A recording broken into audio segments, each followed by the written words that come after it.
Good evening, all. I hope you can hear me well. It's 6 o'clock on the hour. And once again, good evening, everyone. Welcome to this month's edition of the SADC-GMI Young Professionals webinar series. My name is Getty Shinda, and I'll be your host this evening.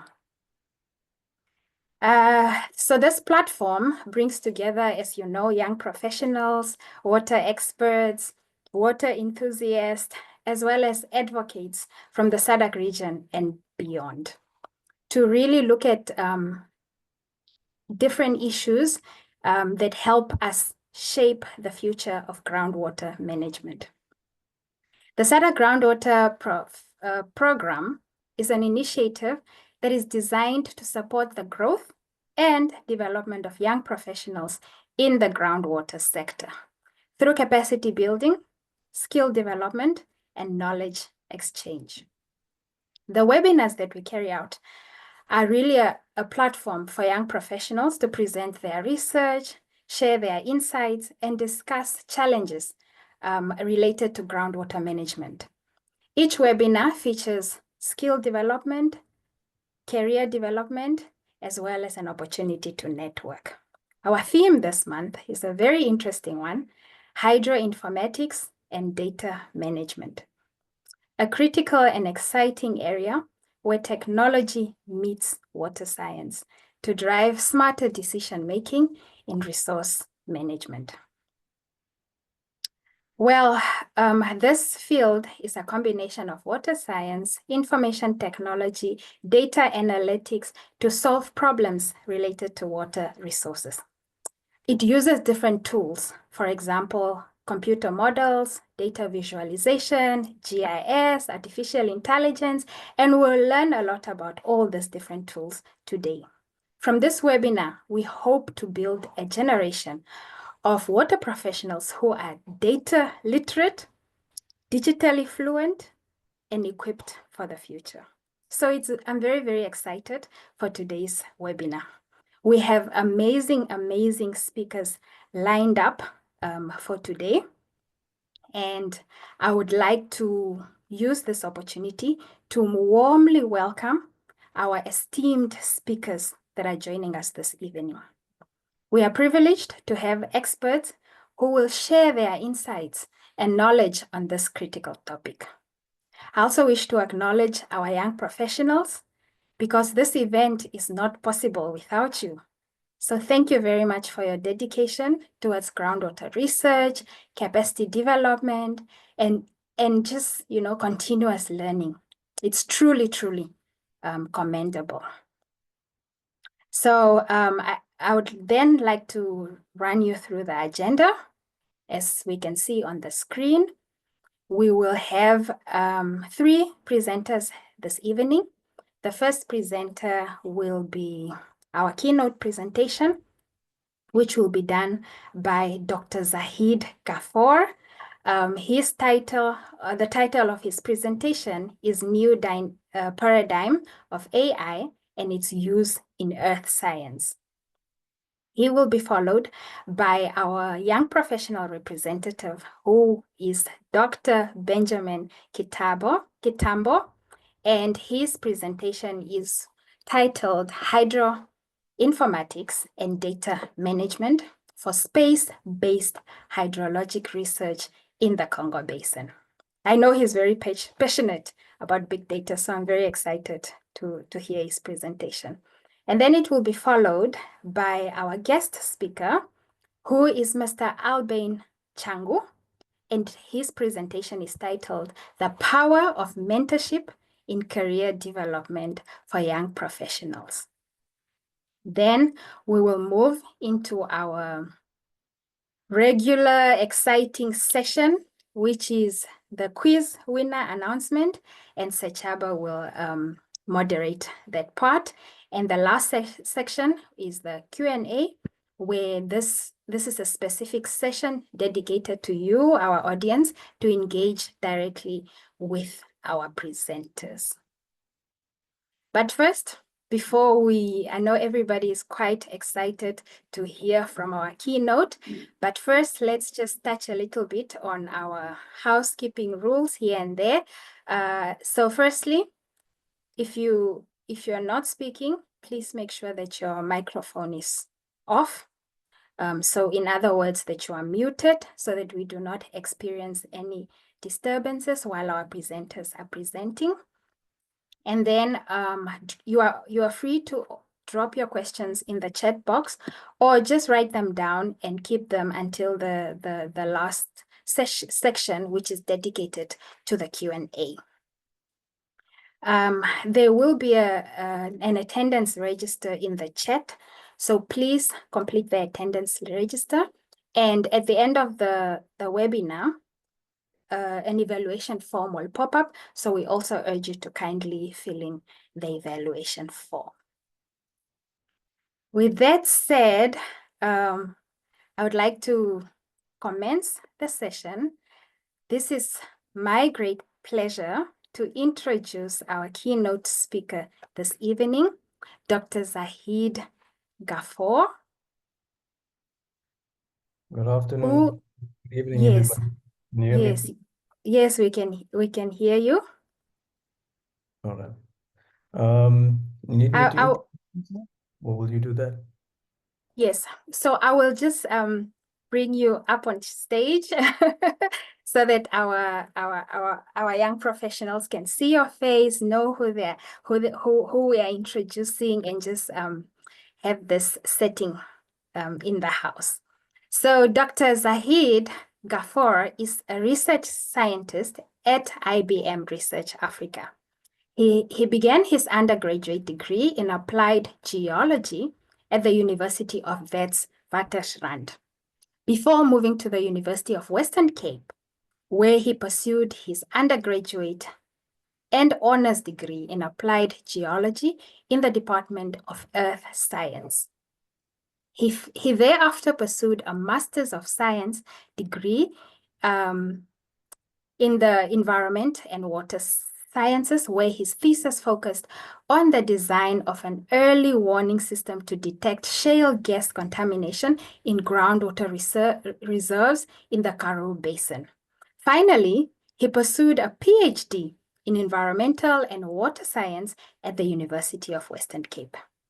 Here, his research focused on determining the value and applicability of big data and data-driven solutions such as data science, artificial intelligence techniques to support groundwater management in Southern African settings.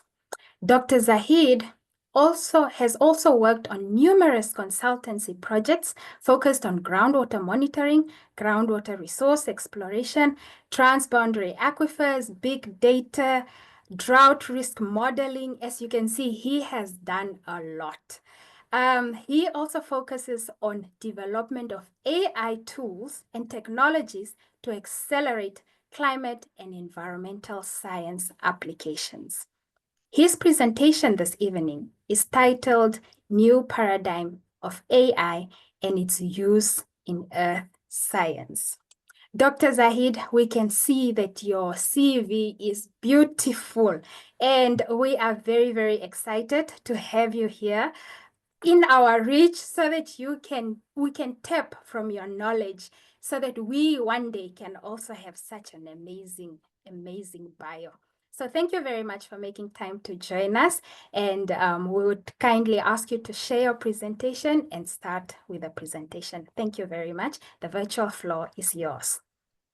Thank you, Katie. Thank you for that introduction. It brings back some memories. It's been a long time, and very people in this audience are the reason why I have a CV like that. They've helped me along the way. So thank you to all of them. Let me just share my screen and we can get started. So can the audience see the screen? Can everybody see the screen? Yes, we can see the screen. We just need it in presentation mode. Excellent. Okay, cool. All right. So yeah, as Katie said, there's really a new paradigm around data science and big data and the use of machine learning and AI that is coming to the fore now in environmental sciences, climate sciences, earth sciences in general, but there's still a lot of work that needs to be done to, I guess, validate these tools. At the end of the day, there are tools, and they are very useful for us as researchers in this space, and we need more people to test them. Some of what I'm going to show you today is because it's a very new field, not a new field, but because it's a very fast moving field, things change very rapidly. By the next week, your methods, your models, they're outdated. They've been improved on by other people. They've been beaten, the skills and things like that. New architectures are coming out every day. So it's really a rat race to keep up with everything. And moving from classical AI to what this new paradigm is. I'm going to explain you some of those things, but we'll see how they also have value and have use in, I guess, earth sciences in general, but there are quite a bit of examples on hydrology. I know this is a hydrology forum, so I haven't left that out at all, but these days, most of my time I spend in the climate sciences anyway, so most of the examples will come from that space. Um, let's get started and let's move into this thing. So I'll start by just setting the foundation a little bit. Most of these things, most of AI and the new explosion in AI that's taken place in the last decade or so has really been driven by this concept of big data. So AI is not a new thing. It's been around for decades, 30, 40 years. People have been developing neural networks since the 70s and 60s. But it's really now when we've started to explode with this creation of data from sensors, from remote sensing, from satellites, from even just general web scraping from internet and web pages. Even our computer-based simulations are generating petabytes of data from organizations such as NASA, ECMWF, and other weather research and environmental research organizations. And all those data are freely available to us to exploit. And we really need new tools to exploit all of that data. Our old tools, they don't really work at this scale anymore. So this is where AI started to come in, and especially something called deep learning, because those are the tools that can utilize all these different, what we call modes of data, and interoperable way at scale to produce data-driven outputs that we then can use for decision-making purposes. So this is really where it all started. This AI boom all started, with this creation of big data. So once we understand that, one of the paradigms or one of the tools that leverages big data the best is AI. And AI is the concept of making computers think and understand like humans. It sounds very verbose, it sounds, very fanciful, but in a nutshell, that's exactly what they're trying to do with artificial intelligence. But most people, when they talk about artificial intelligence, they kind of referring to machine learning. Machine learning is just a very statistical algorithm to learn from patterns in data. It has nothing to do really with intelligence or understanding. That's a whole different concept. And the image on your right-hand side, this hierarchy of what intelligence or computer intelligence is and what machine learning is versus the different concepts are kind of displayed there on your right-hand side versus your left-hand side, which describes, the overarching concepts of artificial intelligence. So machine learning is a subcategory of artificial intelligence.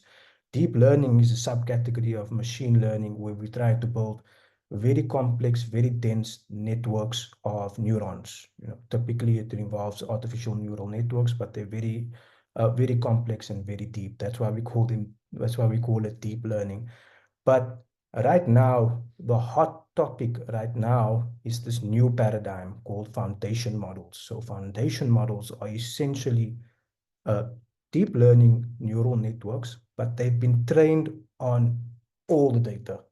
Let's just call it that way. They've been trained on all the data, whereas other algorithms, you would choose a subset and you'd fine tune your model on that particular data. Foundation models are trained on all the data. That's why they're called foundation, and we see what value that provides for us a little later. And people are now starting to use these models. I'll provide some examples of what they are. We know we should be familiar with some of these concepts. I know people have been using things like ChatGPT, which is essentially a foundation model. It's a large language model, so it's a foundation model that's been trained on almost all the internet's data. You know, they've gone out and they've scraped all the words on all the web pages that they could possibly find, and they've created a training data set of that, and they've just trained this model on all of that. So that's why we call it foundation. So it has about 5 key concepts. It's pre-trained, so we train transformers. Typically, the architecture is transformers, so we pre-train this transformer on all of these data. It's what we call self-supervised. So in machine learning, you always, you validate everything on some type of test set. But with foundation models, you actually validate them on the actual data you trained on. So it will take one word out, try to predict that word, take another word out that you've actually trained on and predict that word. So it's called self-supervision. I'm not going to go too much into these technical concepts, but with these models are extremely large. They're massive. They take years, actually months to years to train, and they consume petabytes of data, and they're trained on massive machines. They're also very environmentally unfriendly, training process, because it consumes a huge amount of electricity. So there's a juxtapose using this for environmental science when itself it uses quite a bit of electricity as well. But some of the examples that we might be familiar with is stuff like ChatGPT, which is a large language model, GPT, DALL-E, BERT. You've seen DeepSeek now come out with their model as well. So those are all large language models which are foundational.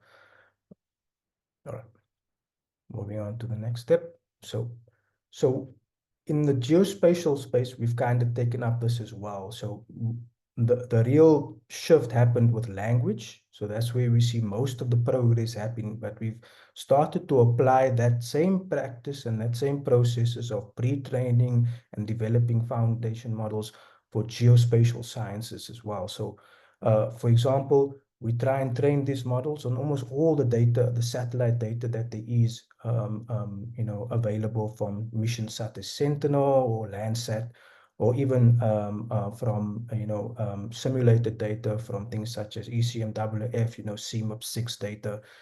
Basically, you're taking all of the data and you're just dumping it in, and then you can then use those models for downstream tasks.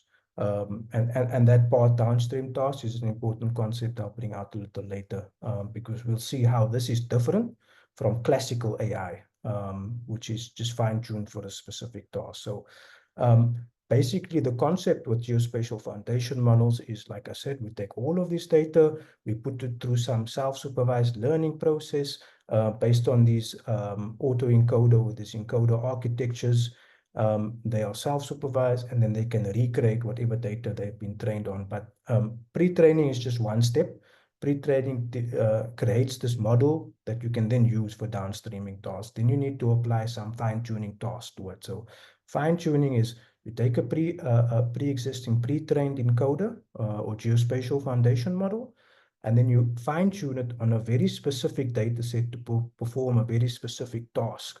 And this is where the value really lies, So the idea being behind that is that with having trained on all the data, this now new smaller data set can be contextualized a lot better, and then you end up with, on top of it, you need a lot less fine-tuning data anyway, because the model has already been pre-trained on a lot of data. So through this process, and then we can develop a number of downstream tasks driven from the same model, using very small, very limited amounts of data. So I'll show you some examples of that as well. And once these models are fine-tuned, you can then deploy them and use them in the wild.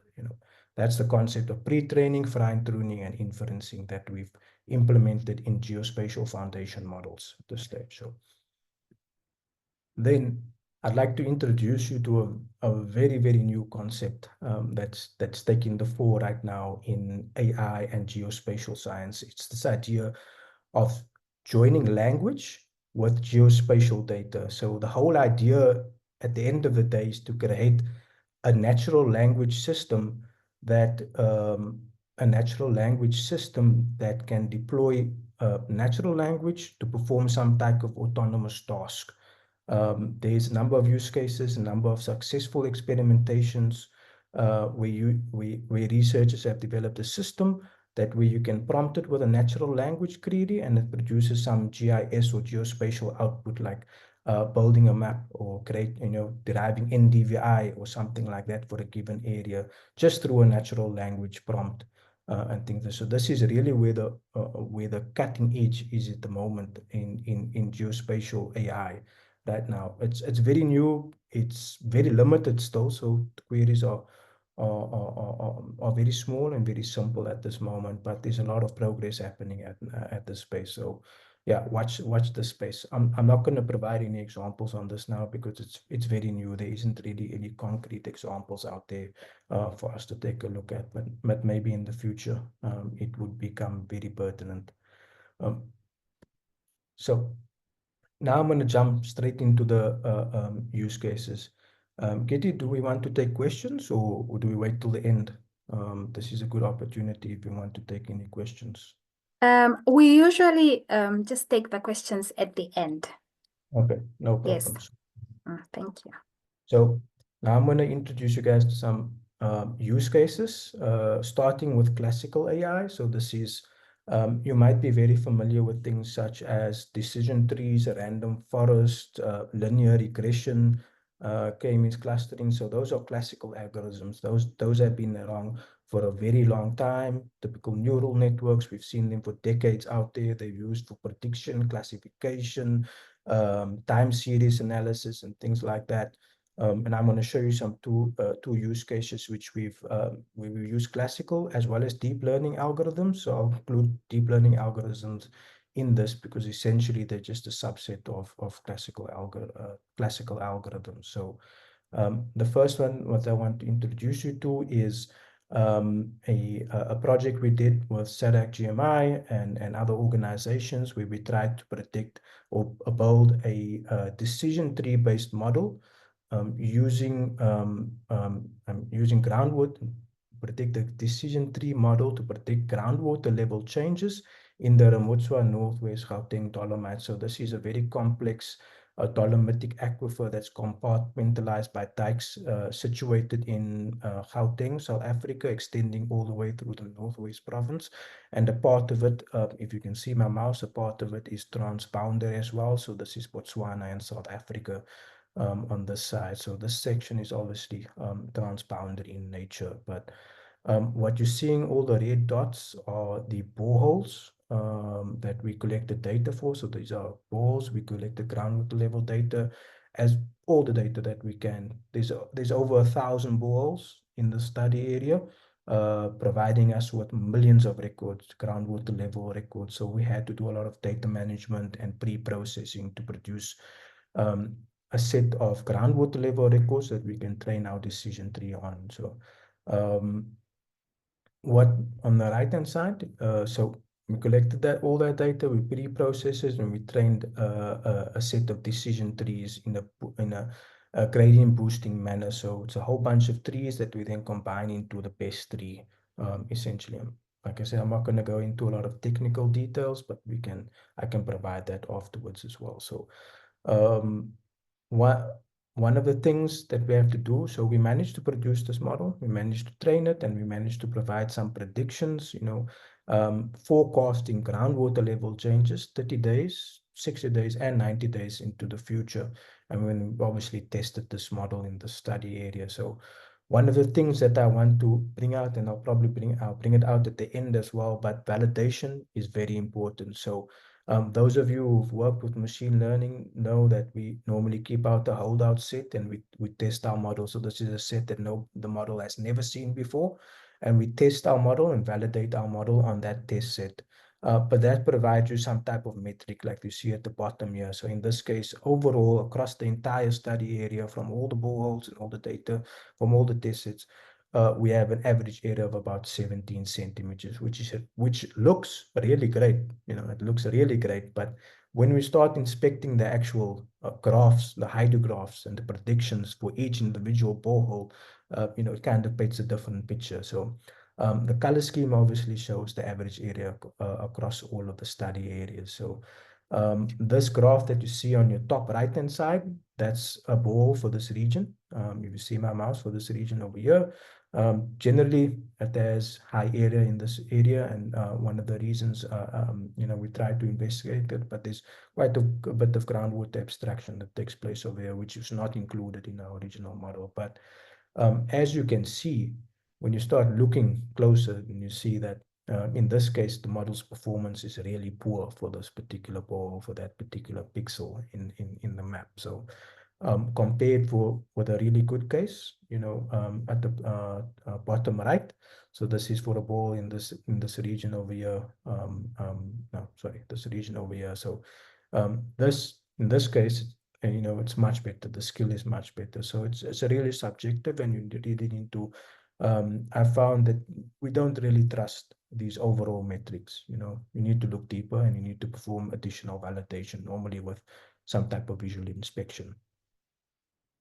So moving on to the next case. So we then took a number. So that in that particular example that you saw now, we tried to test these algorithms in a data-heavy environment. So there's 1,000 balls, millions of records, a really good opportunity to perform a number of different analysis and develop a number of different models, etc.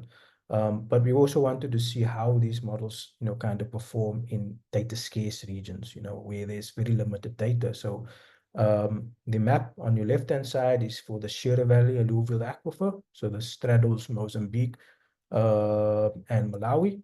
And so the gray shaded area is actually the alluvial aquifer with the Shira River running through it, which is not displayed on the map. But Malawi's water authorities have 3 boreholes that they measure groundwater levels in this particular aquifer. It's these 3 boreholes with the blue dots. And when we got this data, when we looked at it, we had to kind of determine, whether we can use this data, whether it's really enough for us to build machine learning models. There's some type of threshold that you need to get really good results from machine learning. Obviously, the more data you have, the better. But we know that that's not the case for Africa. So we needed to see whether we can still use limited data to produce reasonable results from our models. So when we got this data and we inspected it, we realized that not all the boreholes have sufficient data, because there is this level beyond which you can't really go. So this borehole right on top over here just had a very limited data. There was significant gaps in the data. So we ended up dropping it, and we only focused on these 2 boreholes over here. And even then, you can see that in these cases, looking at the hydrographs of all the data, there's really only a few samples or a few measurements a year, and that there's often gaps in the data. So you see quite big gaps where monitoring was not performed. So this was something we also wanted to see. So in this unique case, so can we train a model on one period of data and then test it on another period of data? So this is a common occurrence in groundwater data, where you have these significant gaps where monitoring was stopped. So in this case, we trained individual models on each of these boreholes, whereas in the previous example, we aggregated all of the data together, and we trained one model on all of the boreholes data. We anonymized everything, so the model doesn't focus on a particular borehole. It tries to generalize across the study area. In this case, we trained individual models on individual boreholes to see how they would perform. We couldn't do that approach simply because we didn't have the spatial coverage for the entire study area. So that's one thing to note. So in this case, we trained a LSTM as well as a gradient boosting decision tree, but I think the LSTM is more pertinent here. So this is a deep learning model. So these are long, short-term memory models. So they have some type of memory, so they can remember context, previous changes in groundwater level to make predictions on future groundwater level changes. So so we can see these hydrographs in a lot of, in this case, it kind of follows the actual groundwater level trends quite well. So this was really good to see, but one of the things that we always notice is that in most of our cases is that the extremes are very hard to predict, regardless of whether you actually storing memory of previous examples. The extremes are always really difficult to predict. So that's something that is a current research agenda, extremes and machine learning. How do we address this? But in other cases, especially for this ball over here, the models are not really good. That's because, we don't really have a lot of data. There is less data between this ball and that ball, significantly less actually. So that's one of the things we noticed. There's generally, from our experimentation, you need about 120 observations across 10 years at least, to produce reasonable results from machine learning. That's what we found, and this ball doesn't have that. So that's why we're seeing this poor learning and this poor performance. So yeah, let's then move on to the next case. So what those two examples that I showed you now, those models are trained on that data, can only be used in that study area and on those boreholes. They cannot be transferred to another site, to another borehole, to another data set. They are specific for that data. We normally talk, they're specific for that distribution of data. So and a model cannot be used out of context, at least classical and deep learning models, typical supervised models cannot be used in that way at all, and that's something that we shouldn't be doing. But now comes in foundation models. Now you've trained on all of the data that is readily available. Now you can apply these models on a number of different use cases. You can apply it in a number of different areas because you've already pre-trained this model on all the available data. This is this new paradigm that we are trying to highlight, where we can spin off a number of different downstream tasks from the very same model. So I'm going to show you some examples now on that. So this is a flood detection model based on Prithvi Earth Observation Foundation model. So this was trained by my organization, IBM, and I'm going to show you a number of examples that come from this very same model. So this is a flood detection algorithm or model that we built, and so this is the Valencia floods that happened last year. So this is the pre-event image showing the inundation. And then we're going to show the post-event inundation after the flooding takes place, and how we've now used this model to detect the new flooding, the flooded areas that's taken place. So yeah, moving on to, again, another example. So this is using the same model to detect landslides. Now, so what we do, like I said previously, we pre-train the model and then we fine-tune it on something else. So this was fine-tuned on landslides. We found a bunch of landslide polygons and we digitized those polygons and we fine-tuned the model on that data now to detect landslides in different scenes. So what you're seeing here, so the top row is the ground truth. The bottom row is a deep learning neural network that typical architecture units use for computer vision. So this is purpose-built versus our foundation model right at the bottom. We can see that in most cases we're doing better than a purpose-built model. Not only that, we're actually doing better with much less data.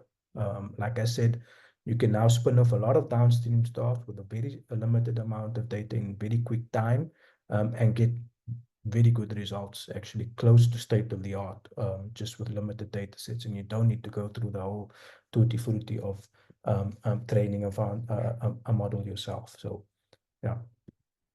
this is again the same model used for crop identification. So we obviously get land cover maps, and we fine tune our model, the same Prithvi Earth observation model for land cover detection. In this case, basically crop identification. So in this particular case, it's not doing really great. When I mean really great, I mean 60 to 70%.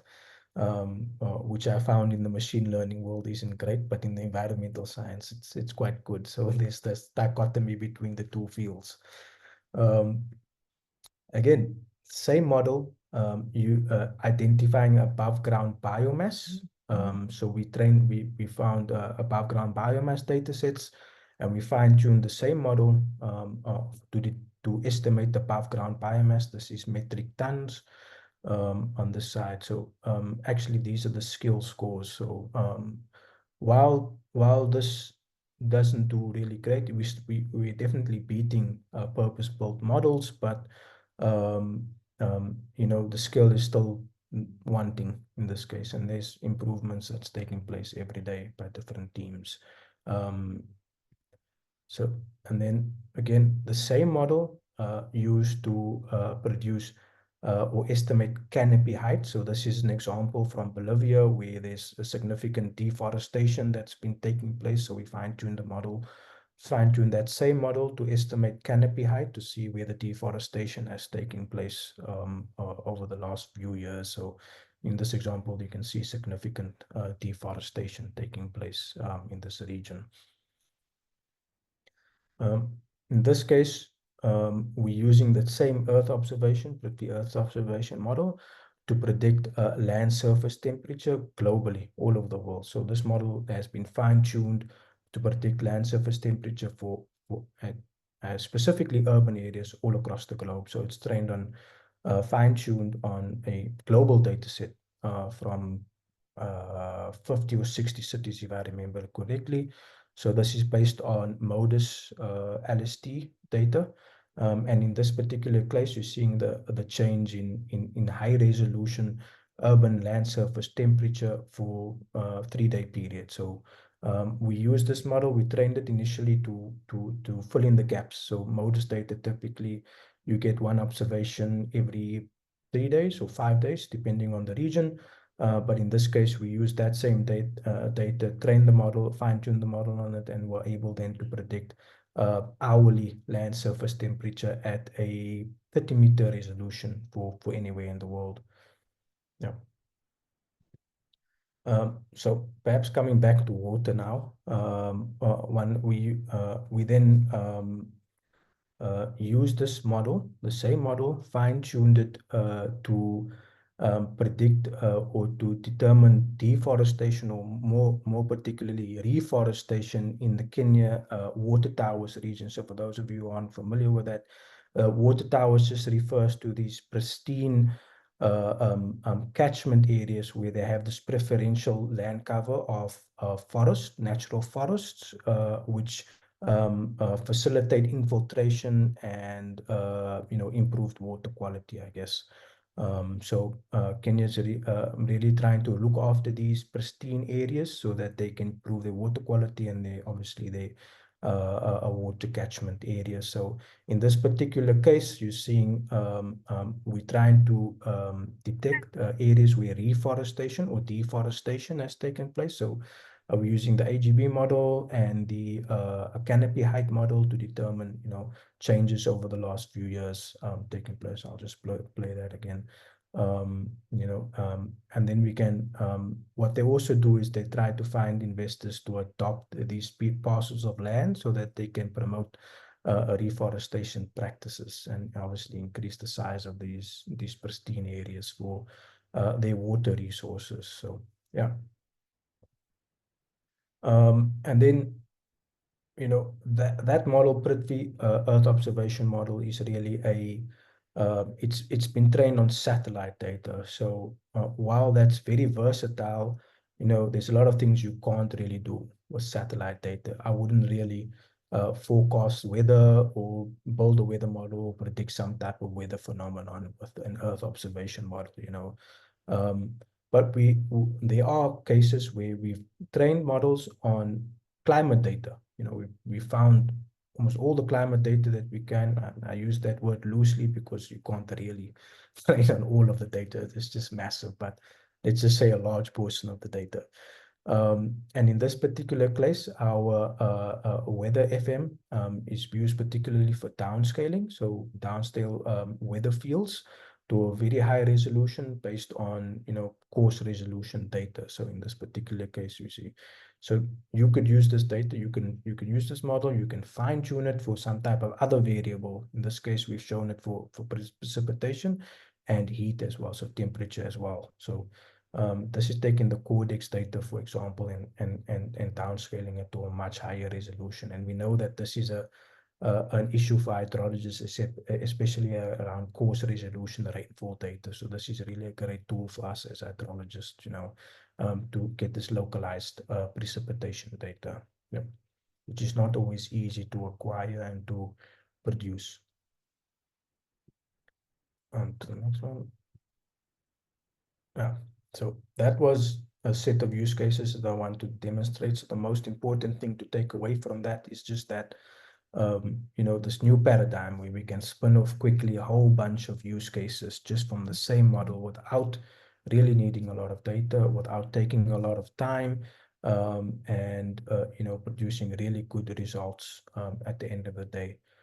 Like I said, also, I'm going to bring back validation. So one of the important things to note with machine learning, especially since it's really at the end of the day a black box, so is to perform validation. Typically in machine learning use cases, you would have a test set that you take out, and the model has never seen this. It's not trained on this, but it's still part of the distribution. And then after you've trained your model and validated it, you then test it to see its skill, its generalizability at the end of the day, because it's never seen that data. That's a better test of your model's skill and a validation of your model. But that, like I said, that provides you just with that, universal metric to say, this is the error or that. But like I said before, you need to deep dive these models. You need to go in, you need more to collect more data on the ground to validate these results at the end of the day. So there's obviously cross-validation approaches where you take out the same test set, but a different portion of the test set of the entire set every time, up to K different folds, and then you combine these models in some type of bootstrapping approach. So that's just the two main validation approaches when it comes to machine learning, but there's a whole bunch of other things. But there's another caveat, especially with foundation models. So foundation models are massive. At the end of the day, we can't really see what's going on inside there. The networks are huge, where there's millions and millions of they typically, for something like ChatGPT, how much is 150 billion parameter model? So there's 150 billion connections between neurons. It's massive. You can't start to understand what's going on inside this model. So that's why we term them black boxes, at the end of the day. Yes, we understand the mathematics, but the flow of data is very hard to follow in these models, which means which means validation is even more important in this concept with GFMs. Obviously, they're generative in nature, so they produce outputs based on some embedding function, and these don't always tend to be a proper representation of reality. So you really need to be careful. You really need to investigate and validate your outputs from foundation models. But when it does perform, it really does it well, and it really saves you a lot of time. So yeah, that's the last point I wanted to make, and that's the end of my presentation. Thank you very much. Thank you very much. Thank you very much, Doctor, for such a mind-shifting presentation. It really opened up my mind looking at the entire umbrella of AI, ML, machine learning, and all the way to foundation models. Really, really, and also, of course, to be cognizant of the environmental impacts when we think about these models. And yes, autonomous GIS, first heard here on the YP platform, which is fantastic. It is now up to us young professionals to now put in the extra work, like look at this new emerging cross-cutting, cutting edge technology, so that we are at the forefront of this new things as it improves and evolves. Your presentation definitely has sparked important conversation, and I'm sure the young professionals have questions. And with that, I just want to remind them to just note the questions so that we don't forget. I see there are some questions in the chat as well. So just write down your questions in the chat or on a piece of paper, then you can ask at the end of the presentations. Thank you very much, Doctor. We will then move on to our next presenter, and then we will have you on stage at the end for the Q&A. All right, I know that we have some people that joined during the presentation. So just a reminder that we have our registration link in the chat. So please kindly register. And I also put in the chat an application for groundwater correspondence that was sent to me from IGREG. IGREG is the International Groundwater Resources Assessment Center. They are looking for groundwater correspondence. And I was notified that last year we did not have any representation from Southern Africa. So young professionals, please take a look at the call, and let's tell our stories from Southern Africa. All right, to maintain our momentum, I would like to introduce our next speaker. I'm just quickly looking for him here. Benjamin, can you please switch on your video so that I locate you, and then I can bring you up. So there you are. So Benjamin is a young professional, guys. My apologies. Dr. Benjamin Kitambo is a young professional who is an expert in spatial hydrology, currently a postdoc fellow at the Institute of Geodesy, University of Stuttgart in Germany. He's also a lecturer at the University of Lubumbashi, Faculty of Science, Department of Geology in DR Congo, and a researcher as well at the Congo Basin Resources Research Center, University of Kinshasa, DR Congo. His presentation will be on hydroinformatics and data management of space-based hydrological research in the Congo Basin. Dr. Kitambo, thank you very much for making time to represent the young professionals. The virtual floor is yours.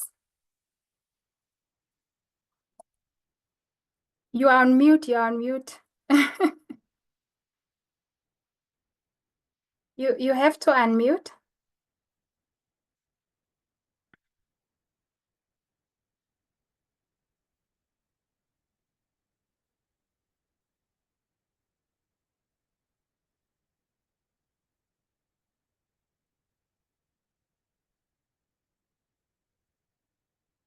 Sechaba, can you? Okay, I think Hi, now Okay, Benjamin, okay. can you try again? Okay, great. We can hear you, we can see you. Welcome, Dr. Benjamin. Thank you very much for joining the Young Professionals platform today. You can share your screen and start your presentation. Thank you. Thank you, Betty. I think you can see my presentation. Yes, you just have to put it in presentation mode. Thank you. It's okay like that? Yes, excellent. Okay, thank you.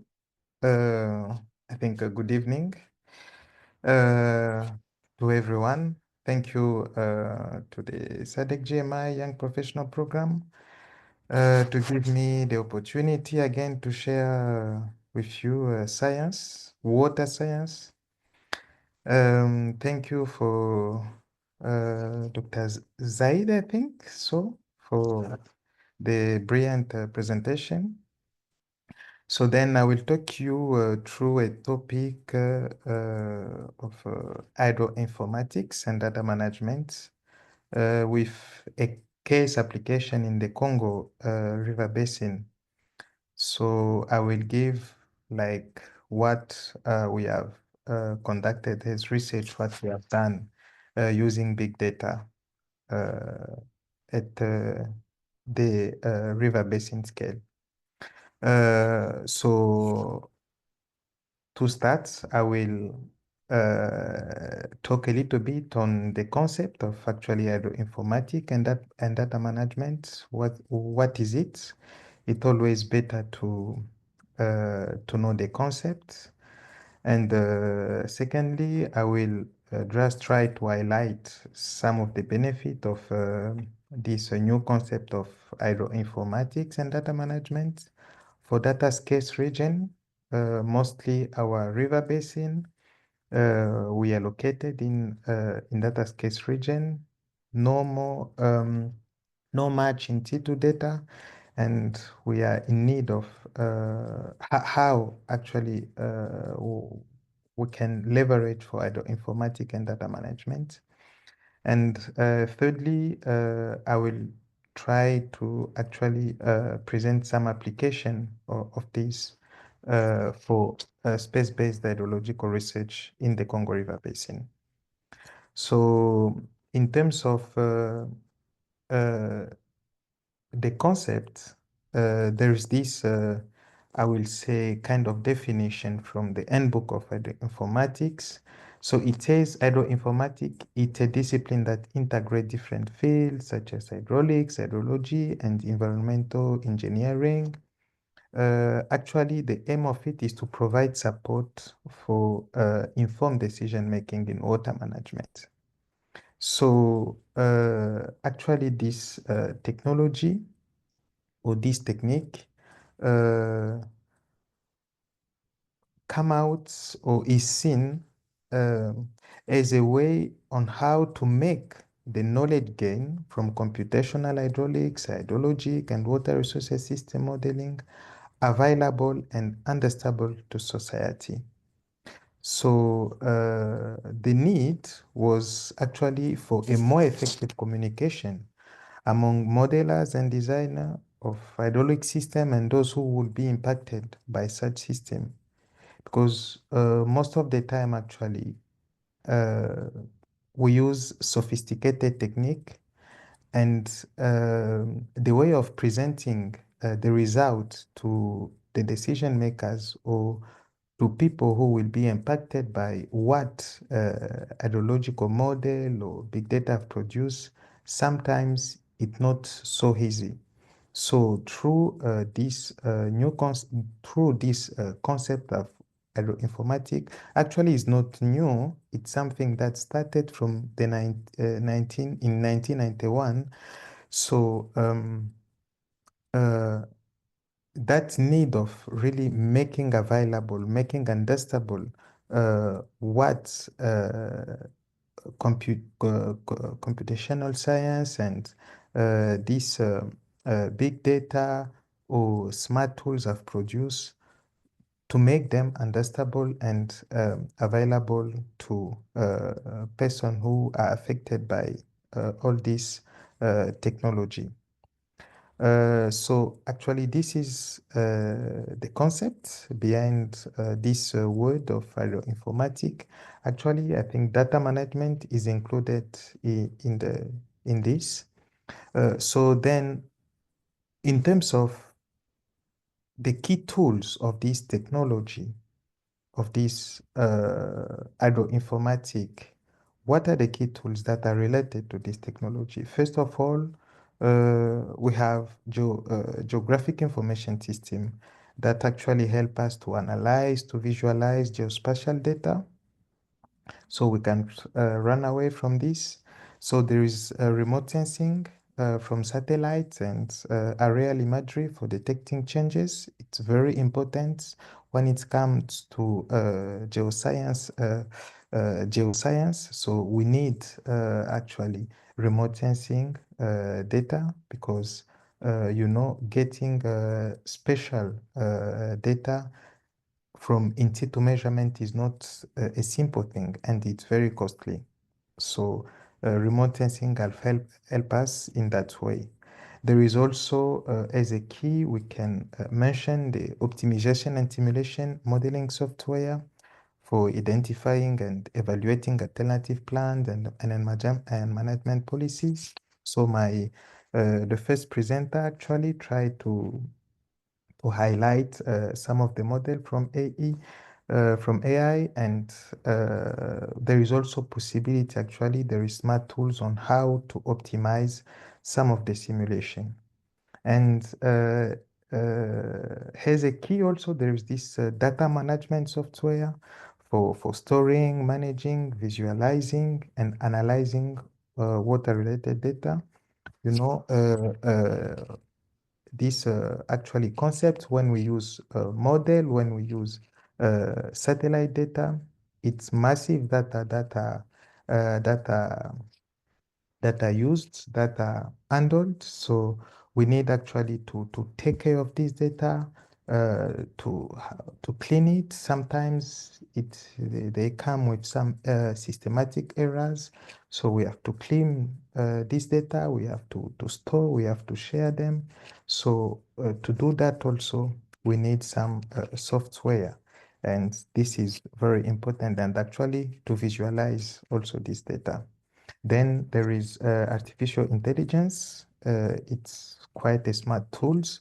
And it includes actually machine learning, and another aspect of this machine learning, there is deep machine learning.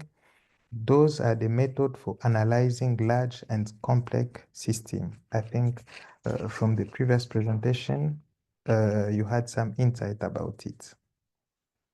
Then, after talking about these key tools, then we can see what could be actually the benefit of these concepts regarding our large freshwater system that we have in Africa.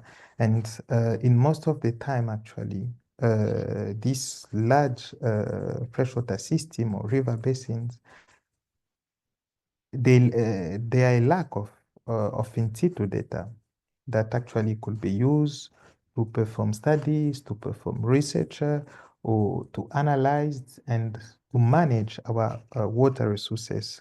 But unfortunately, there is a challenge of not having those data. Then,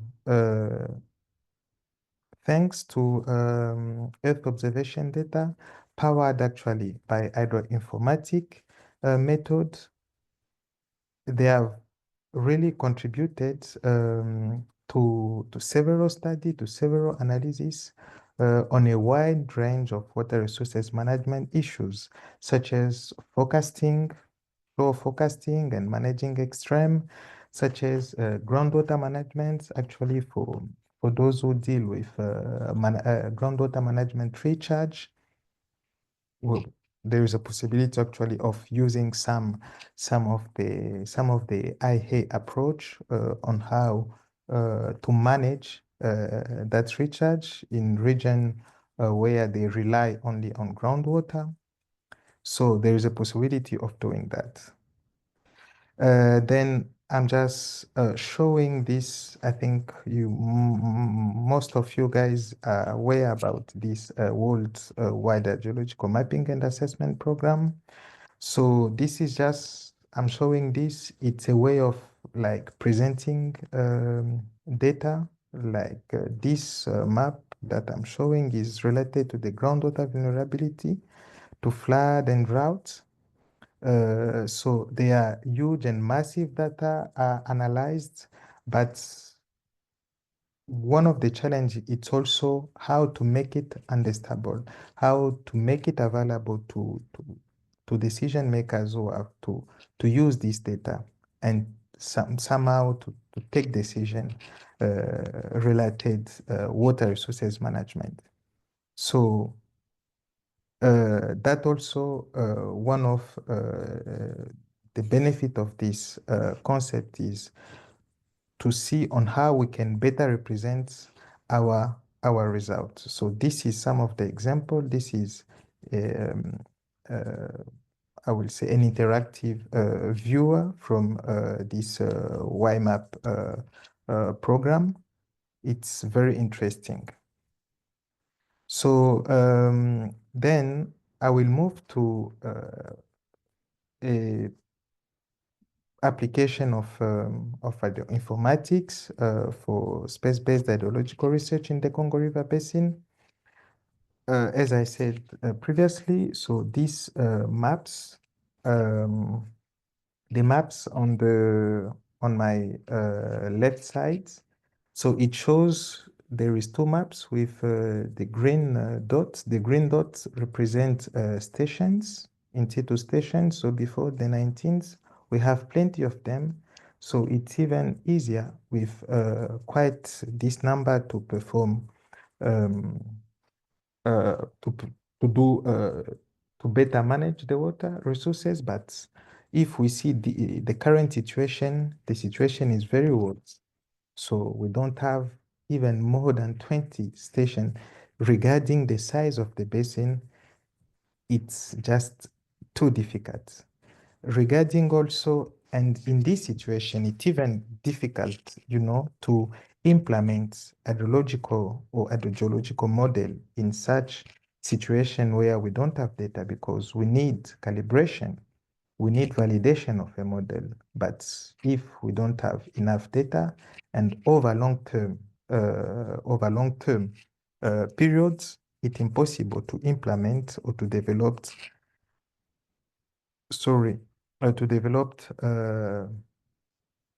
model in such a basin. So thanks to Earth observation data sets, that's actually give some insight, because this Earth observation really monitor the changes that happens with the integration of this of Earth observation with the few in situ data that are there. We are able now to perform research, or to do to develop model, and to be able now to make a proper and reliable water resources management.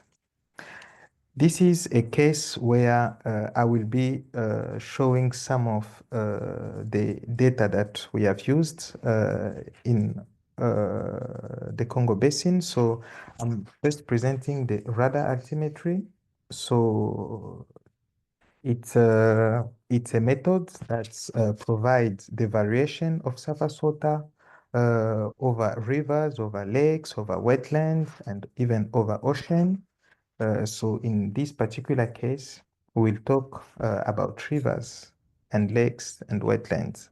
So on map A, for example, I'm presenting the virtual station. A virtual station actually is that it's an intersection between the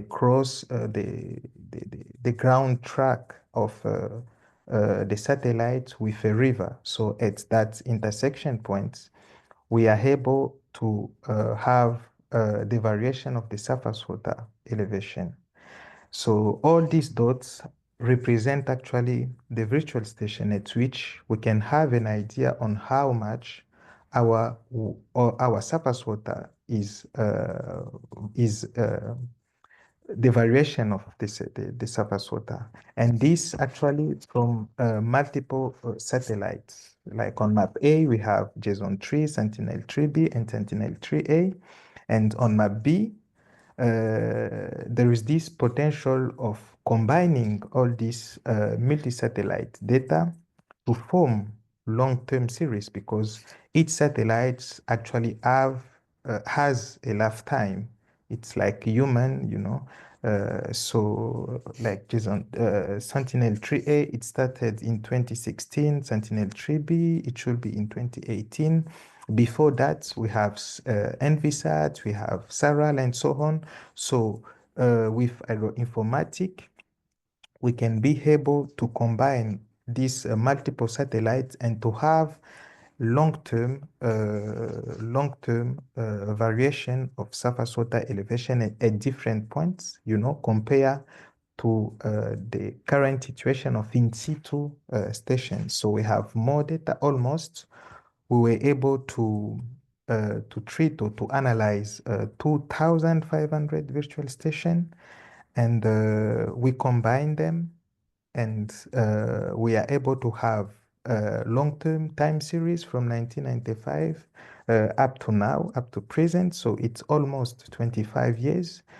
We can pretend with such long-term data to do some trends, to have an idea on some trends on on the on the long term, on the variation of surface water elevation. So this above these slides, I've just shown a validation, so without validation, sometimes we just see, we just consider, we really not consider very well our results, but we need some validation to get some confidence. So if we observe like the final figures at F, we can see that we have a good RMS value of 26 meters. So it's acceptable, and it's very fine. So actually, for most of the virtual station, we had very good results. So besides the use of radar altimetry, we have also hydrological model. So that we developed in such a context of our basin, the Congo River Basin. So we don't have too much climatological data. So also we rely on satellites to feed the hydrological model. So we used data such as ships for precipitation, Meridem for the topography, some global land use land cover data set, even for soil, and climate variable from ERA 5. And the good things of having altimetry and the kind of the model that we developed. So we use altimetry data from satellites to constrain our model. And this actually give a good performance from as compared to the previous model that have been developed on the Congo Basin. The lack of data did not actually lead to have a good performance, but with this complement of surface water height from altimetry, so it's has given good results. We have integrate also some in situ data to do that. So actually the model that we developed, MGB, it has been developed on Amazon and other tropical river basins.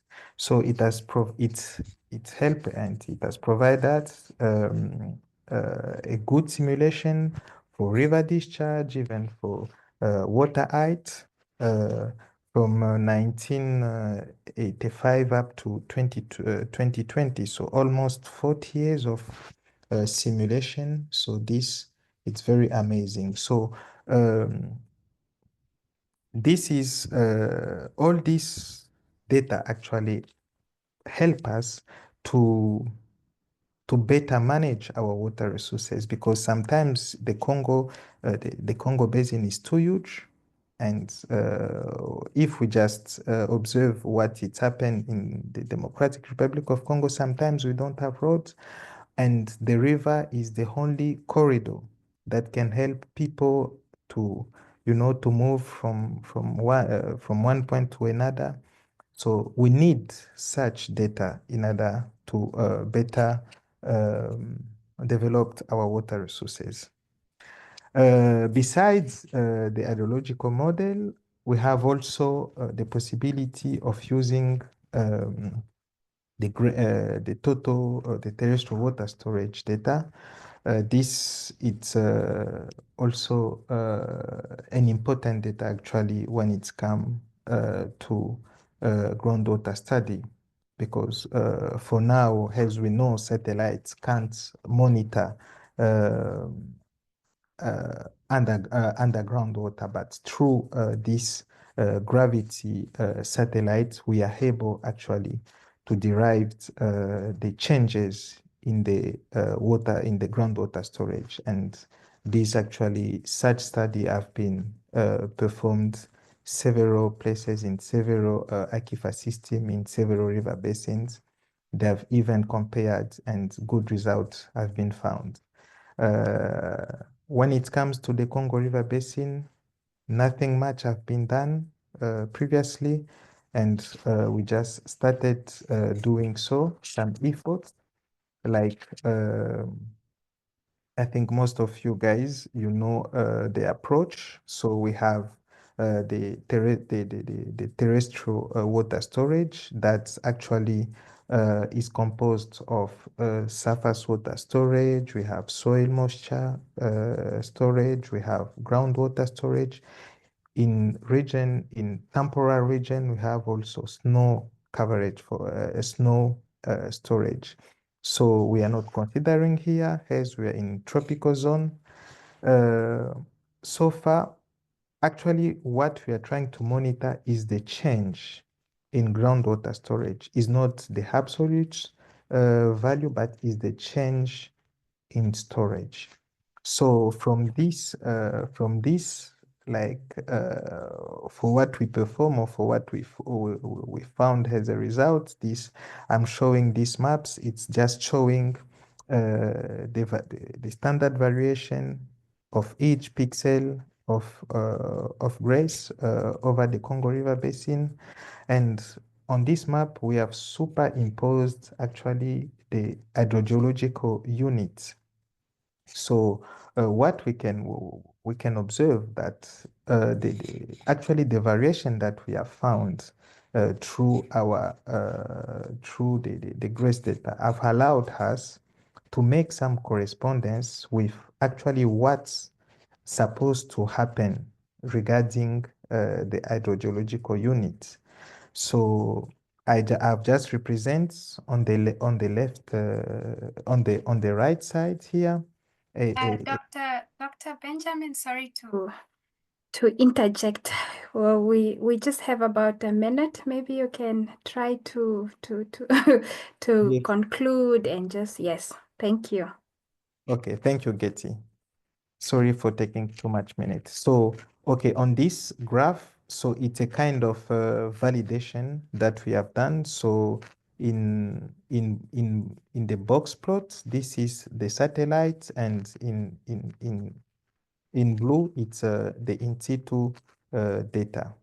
So another part also here, it's still the use of grace, but it provides us actually a kind of how much it provides actually the I will call the absolute groundwater storage that a catchment can release.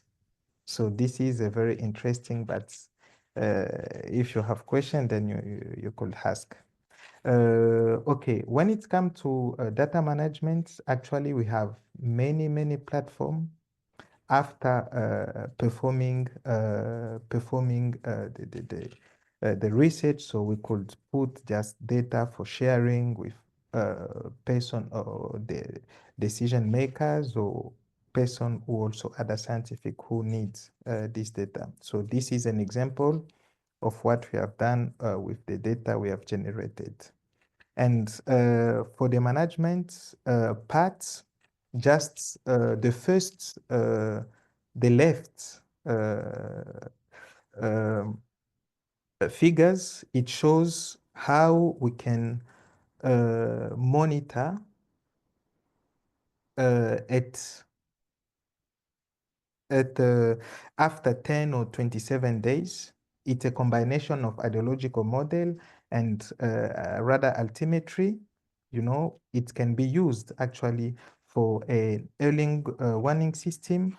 This can be done. So on the right side, I've just shown a kind of example that have been developed on Maroni River Basin by by Hydromatters. It's the team that I'm working with. So those are something behind actually this. There is some model, there is altimetry, and we can give some important information for our river basin. So all this, the good thing of this concept is that most of the time it's about satellite data.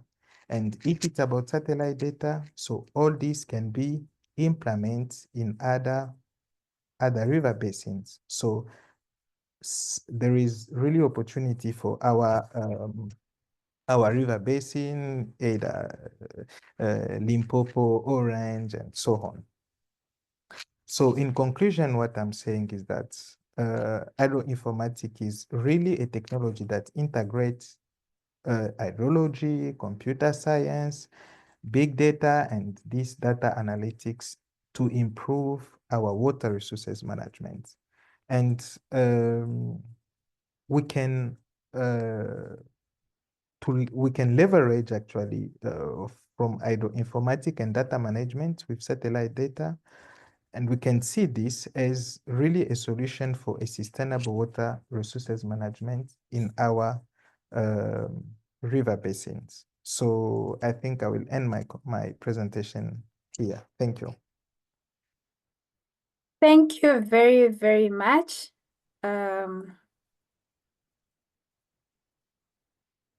Thank you very much, Dr.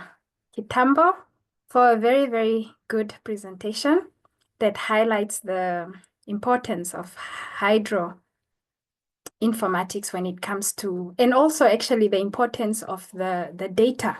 So your model is only as good as the data you have available. So thank you very much for your brilliant presentation. I see Dr. Zahid has answered some of the questions in the chat. So I asked the young professionals to put the questions for Dr. Benjamin in the chat as well, and he can attend to them because today we are pressed for time. And I know it's very, very important, so I don't want to cut our presenters short, but our time really is tight. Thank you very much, Dr. Benjamin. And I ask you to just answer the questions of the young professionals in the chat. All right, so now we move on to our last presenter, we are trying to maximize on our time, who is Mr. Albane. Okay, here you are. Yes. Who is an experienced youth development professional, program lead with a demonstrated history of working in the youth advocacy space while supporting and empowering Africa's next generation of water leaders. Albane has been supporting the work of Global Water Partnership, Southern Africa, the Continental Africa Water Investment Program to enhance mutual accountability, transparency, and efficiency of water finance investment. He graduated from the University of Johannesburg and has experience in community development projects that advocate for youth empowerment in sub-Saharan Africa. Albane is also skilled in stakeholder engagement, communication, leadership, marketing, planning. Wow, this is very, very, very good CV as well. He has worked on water security as well as climate change. His presentation is titled The Power of Mentorship in Career Development for Young Professionals. Mr. Albane, the virtual floor is yours. Thank you, Getty. Because we are pressed of time, I think I'll try to make my presentation very interactive. So I'll ask you and maybe the host as well to help give the opportunity to people who want to join the conversation. I feel like it's very important because we are young people. It's important that we share ideas. So my presentation is going to focus on the power of mentorship. And I think we have other people on the platform that I would perhaps need to call at a certain point to come and talk to us as well on their own experiences. So just give me a second to share my screen. Sorry. All right. Yes. I see Dr. Kevin is here. Hi, Doc. It's good to see you. So perhaps I'll be reaching to you, Doc, sorry, just give me a second.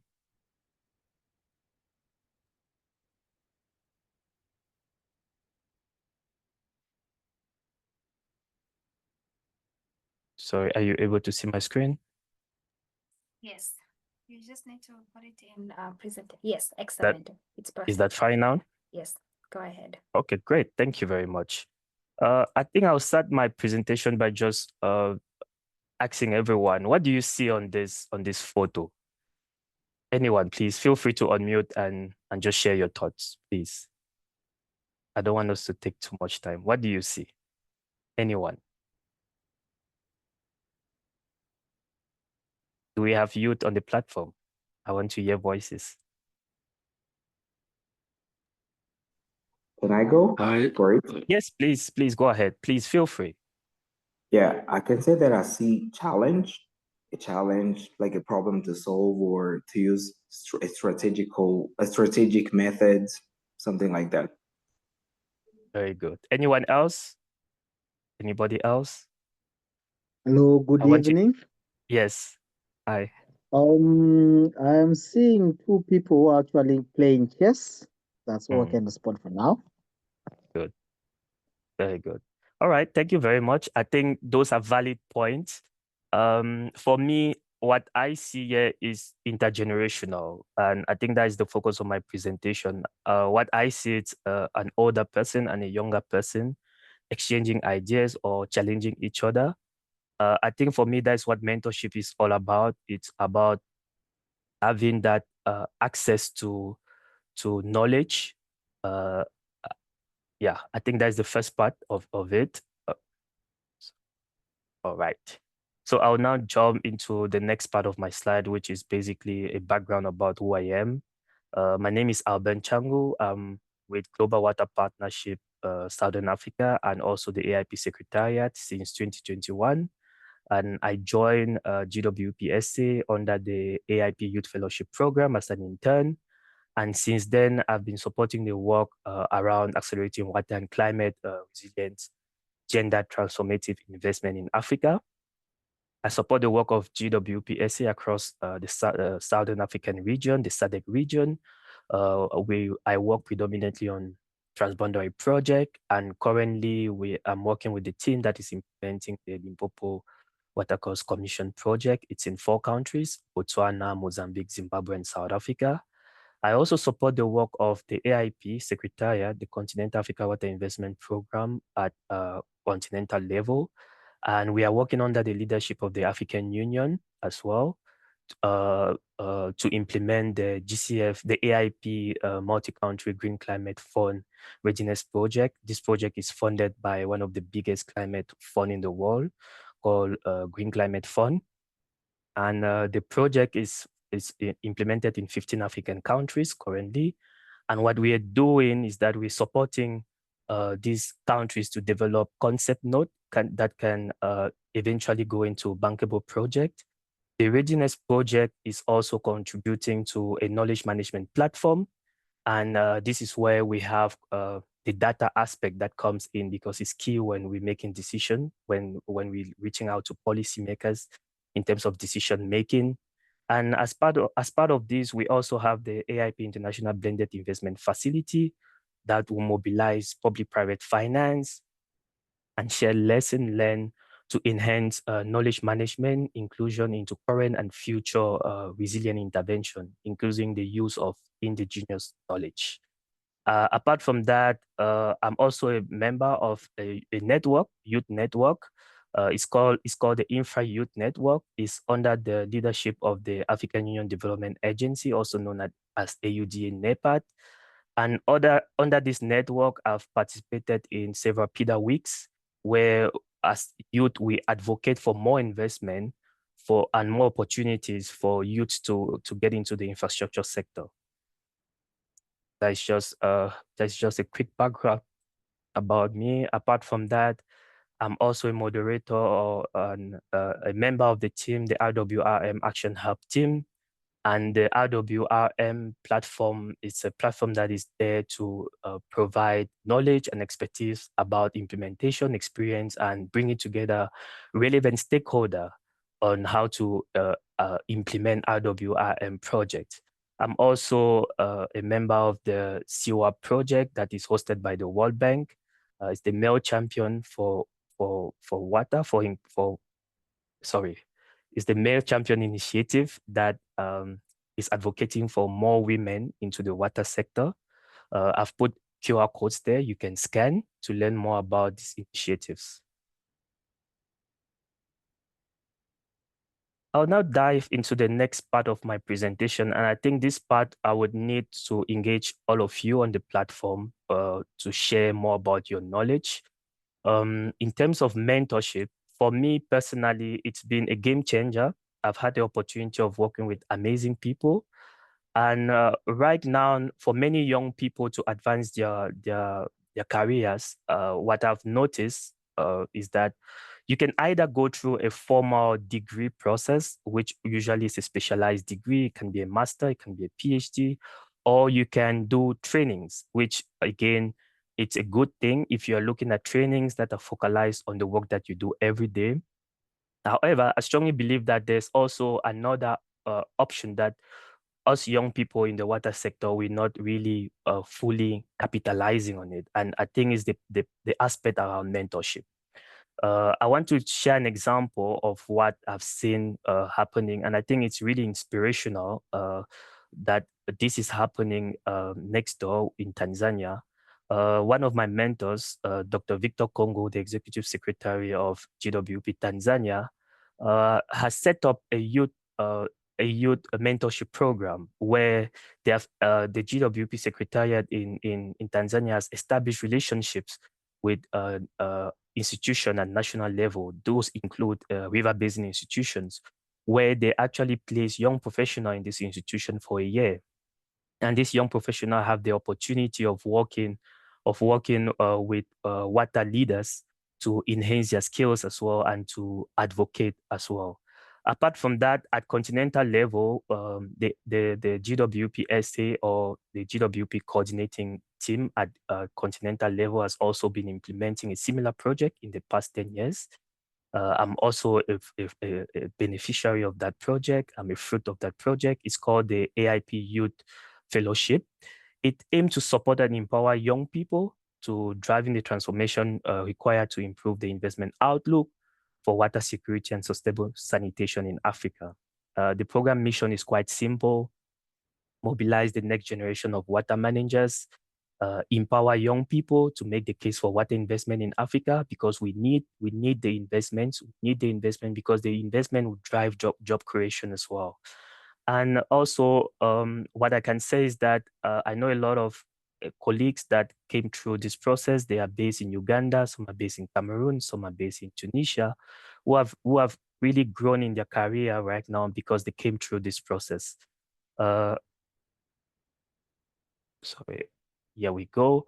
Why is mentorship really important? For me, I think it's an opportunity for you to work with people in your field who have done almost everything that you're trying to achieve. I think mentorship is also very important because we not only get to learn from these people, we also get to expand our network. We also get to expand our knowledge. I have a video that I want to play, and after that video, I would like us to have a quick discussion and a kind of a reflection. And I think I'll also invite the previous speakers to share a bit about their experience on if they have been mentors or if they have been mentees. So the video is on, just give me a second. Oh.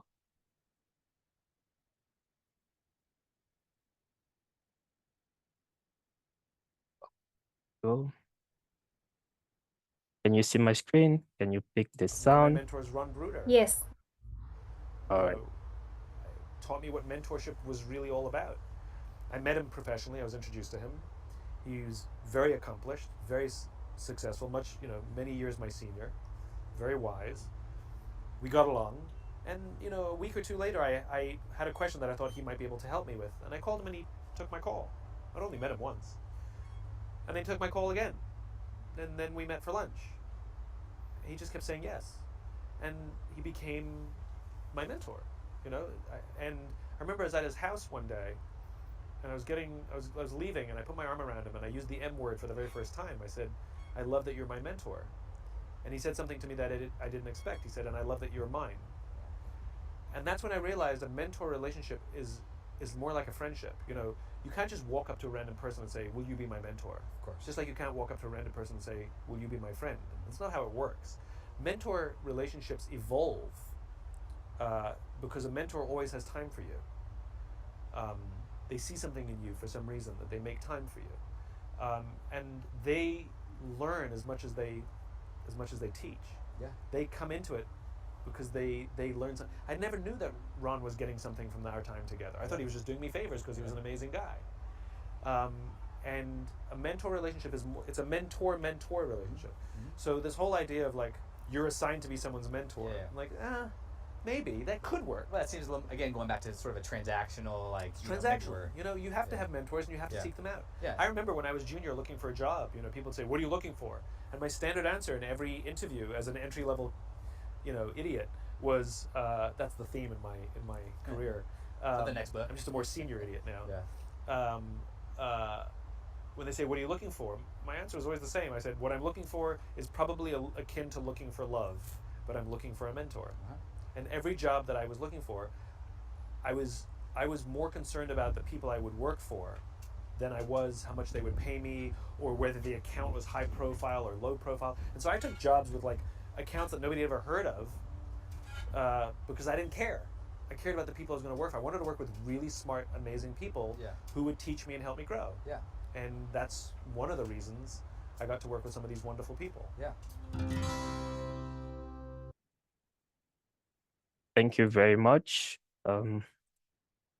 So I think I'll now go back to my presentation. I just had a few questions on the slides, and perhaps you please feel free to jump in and share your experience as well. I think we are here today to exchange. We are here today to learn. So perhaps I can invite the two presenters earlier on to share a bit more about if they have been mentors or if they have been mentees, and what do you think could have been a success for you? Perhaps I can invite Zaid first, then Benjamin, if you have been a mentor or a mentee, to share a bit more about your experience. Yeah, absolutely. I'm happy to. So my mentor is sitting in this forum at the moment, Dr. Kevin Peterson. So yeah, he knows that. I remind him every day. I am here because of the effort he put in for me. So there's really a high level of appreciation for that. The opportunities I got, and the lessons I learned. And that same lessons and those same words that he told me and my other mentors told me, I give them back to my mentees now, and that's helped me significantly. Mentorship is very important because especially from an experience point of view, because there's really nothing that replaces experience at the end of the day. It doesn't matter how good your models are. And that's what I've really taken on from my mentors, the experience. It's just irreplaceable. And Thank I'm you. hoping my little bit. Okay, yeah. On to the next one. Great. Sorry. All right, Benjamin, what are your thoughts? Have you been a mentee? Have you been a mentor? What can you share with us today? Yeah, thank you for that question. I think I've really benefit from people who supervised me during my academic career, especially um, um, my director of thesis. So I really learn a lot from them, a lot from them. And one thing that I've noticed is that this person, they really love what they were doing, and it's actually also creating me that motivation actually of doing good stuff, because when you love what you are doing, definitely at the end you have to do a work with good quality. Good. Thank you That's very much. really the Thank you uh, very much. I think I'll now put Dr. Peterson on the spot. Maybe Doc, maybe you can tell us what you've maybe received back from all the mentees that you have worked with. If you're there, Doc, maybe you can share a bit about your experience as well. Yeah, no, thank you for putting me on the spot. I think my experience come from the fact that I've also been mentored in my career progress, and I can point to people in my development that was instrumental in it. My philosophy has always been that when I work with people, when I'm done with them, they must know much more than what I know. And Mm, certainly with Zaid, that is the case. So at some point you are the mentor, but then I think as in the video demonstrate that you then start to learn from the people you engage. So it's move beyond the mentorship relationship towards colleagues, friends, that you find pleasure in working with. So I think for me it's always about passion and enjoyment and just seeing people grow. I think for me that is the most important part that we do, because I believe we work in a sector which is instrumental to poverty development, to capacity development, and we should be always striving towards making the life better for our people. So I'm always stoked to work with with with um, with colleagues, with people, and sharing what I know, because if I share, I gain much more. I think that has very been true. a philosophy that I've taken through. So thank you for the Very true. opportunity. No, thank you, Doc. I think you've said a lot of wise words there, and that guide us into our next part. For me today, my part is just to encourage all the young professionals on the platform to go out there to identify key people in your industry. They can be in your organization, they can be in your partner's organization, they can be consultant that you think are doing amazing job, that are doing what you want to, that you aspire to become. When I joined GWP, that is exactly what I did. I looked in-house and I identified key people in the organizations who were doing amazing things at the African Union level, at the global level. And I reached out to them and I said, uh, these are my ambitions. This is where I see myself in the next 5 years.